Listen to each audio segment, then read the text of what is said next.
all, Scott here. Try before you buy. That's my motto. You can give a product a test run, and if you decide you don't want it, you shouldn't have to pay for it. You know, I don't actually know if I actually want this. Where's my receipt? I would be the smartest homeless guy ever. I would locate all stores with free food samples and feed off of that. I would hide in IKEA and sleep there overnight. I would ask for money with flair, and for my video game entertainment, I'd only buy demo discs. Go ahead, try to not see the value in this. I dare you. $7.99 for 12 great games. Demos of 12 great games, but $7.99 for 12 of anything is a steal. Maybe except cholesterol. Video games are a big commitment in terms of time and money, so you really want to make sure the game you're thinking about buying is truly up your alley. Nobody wants to be the guy with only $60 who spends it all on Ninja Bread and cigarettes. You want to make sure what you're buying is right for you, which is why demos of games are such a big deal. You get to test drive the game before you buy it. Who wouldn't want to do that? Me? I bought these. Do I look like a demo player? Demos are usually downloadable for free. But what about back when the term downloading meant something completely different? The 90s was home to two things, the cheap clone and video game consoles shifting from cartridges to discs. Discs were way less expensive to produce compared to cartridges, so companies decided to take advantage of that. They started producing more discs to sell other discs. The demo disc was normally a promotional item given away for free, and they were amazing. Just the fact you would get a tangible game to pop into your console to play a sampling of a bunch of different games was such a cool feeling. Like, you not only got a free game, but multiple free games on your one free game. Demo discs truly got their start on the PlayStation 1. Sure, PCs had demo discs, but what the f is that? With the PS1, you can't talk about demo discs without bringing up the menace of Italy. Pizza Hut, you know Pizza Hut, eat fresh. They held this big promotion where if you bought this pizza, you'd get a demo disc, and the disc will tell us if we won the big cash prize of 500 grand.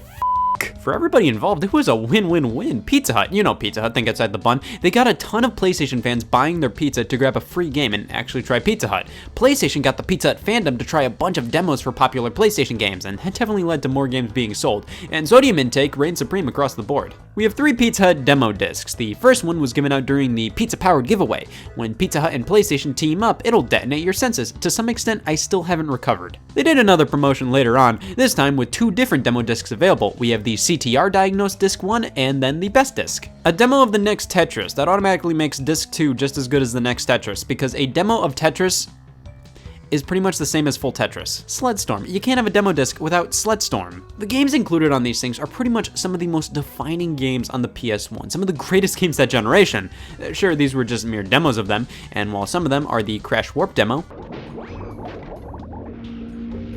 I don't want to buy this game. Under the mindset of a kid with limited funds, getting a disc with 5 highlight reels, if you will, of some of the best PlayStation games ever made, that's not bad at all. Some of these demos were so good at showcasing the games that I know a lot of people would just keep replaying the demos over and over again. Not only that, but it's just cool to see all the effort put into these things. They put a lot of work into these simple giveaway items, and that's just really cool. But when I think demo discs, I immediately think of the ones that came a part of your magazine subscriptions. PlayStation Underground. While a lot of print magazines came bundled with free demo discs, PlayStation Underground demo discs were the magazine. You subscribed to get demo discs. Some of these discs could be picked up at stores for $5 a pop, which was still a fair price to pay for all these demos. But not only would these demo discs come with demos, but they included my favorite things ever, doodads. Imports, games that didn't leave Japan. You could play demos of them here.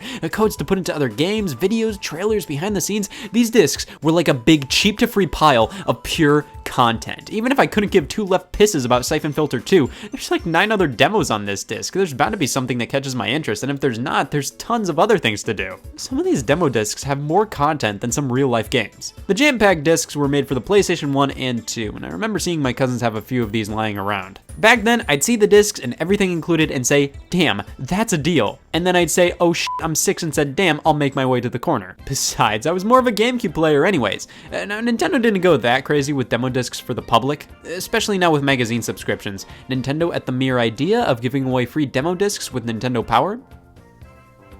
No. They were more into sending out promotional DVDs or VHS tapes, but with the GameCube, they dabbled in the demo disc genre. The Nintendo GameCube Preview Disc. This was available as a part of certain console bundles. You got a couple of demos, including a bonus Soul Calibur 2 demo. Why not just put it on the cover? Some trailers, and if we connect the Game Boy Advance, we can download a WarioWare demo and Dr. Mario. Listen, this is great, good for them. But what about the demo discs Nintendo didn't want you to have? The Interactive Multi-Game Demo Discs, or IMG2Ds for short. These were sent out to major retailers to be played on their GameCube display units. You know the classic game console kiosks in stores where you could play games with buttery controllers? Well, many were playing demo discs, and the GameCube ones were made specifically for stores at that point in time. Popping one of these in is like traveling in time to whenever that specific disc was distributed. Like, wow. Muscles coming out. A bunch of demos and trailers are included. I really love that these demo discs help preserve high quality versions of all these old game trailers. If it weren't for the demo discs, we'd have to rely on whatever IGN put up on their website 15 years ago. These all come in their own cases, which really make them feel like a substantial part of the GameCube library. They were originally released with the time of year labeled on the cover, but they shifted over to just numbering them. So this is really a fun little thing to collect. Each copy is like $50 a piece, and you can get through everything on the disc in like an hour. Plus, some demo discs are pretty much the same as others. Don't spend $50 on these thinking your weakest set. Demo discs were at their height during the PS2, Xbox, and GameCube era. And pretty much everybody was making them. Sometimes single games got demo discs, like Resident Evil 4, or third-party studios released their own, like the LucasArts experience. Yep, it's truly a different experience when you're playing LucasArts. This Xbox Exhibition demo disc is another one I have, and this thing is incredible. Not only does it include Whacked, but we have extra content for Dead or Alive 3 we can install, clips from G4 and other trailers, music videos and songs we can download to our consoles. This is a demo disc. It's absolutely incredible. Things were looking great for demo discs, but then this happened. This bar ruined everything. Demos became downloadable on most systems for free. You don't have to depend on whatever demos are available on this disc you got for free. You can just download demos for just the games you're interested in whenever you want. This didn't like immediately kill the demo disc. I mean, I have this one demo disc for the Xbox 360 and I checked it out. It's pretty cool, but it's sort of worthless. If you had an internet connection, you could download all of these for free. I mean, yeah, with the disc, you're not clogging up a ton of room on the 360's hard drive, but the fact I can download these demos for free makes this less neat. There's this demo disc that came with a version of Kinect Star Wars, and most recently the PlayStation VR got bundled with a few, but it's just not the same. It all has to do with the era these were released in. Like, yeah, I could pop this in, but I don't give a shit. Demo discs were like a hand-picked platter of goodies just for you. We live in a time where we can pick whatever we want to play, watch, or listen. Pretty much any content we could possibly want is available on demand. It's beyond convenient and nice to be able to download whatever demos you want only for the games you're personally interested in.